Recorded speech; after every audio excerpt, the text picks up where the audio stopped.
e as palabras do Seca Afonso. Mais do que o Seca Afonso mito, o que pretendemos é homenaxear o Seca Afonso home tamén.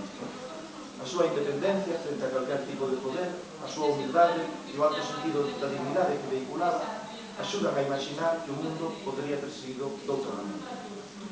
Despois desta primeira sesión de conversas, 4:30, teremos ás 5:30 unha conferencia de Paulo Esperanza, que é unha das persoas máis representativas do núcleo norte da Asociación Seca Afonso. Paulo Esperanza ven do Porto.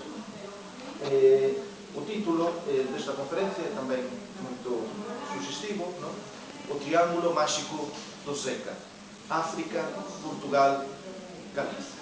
África, Portugal, Galiza. A canción Achégate a min, Maruxa, que será cantada posteriormente no concerto, é unha das varias músicas galegas que o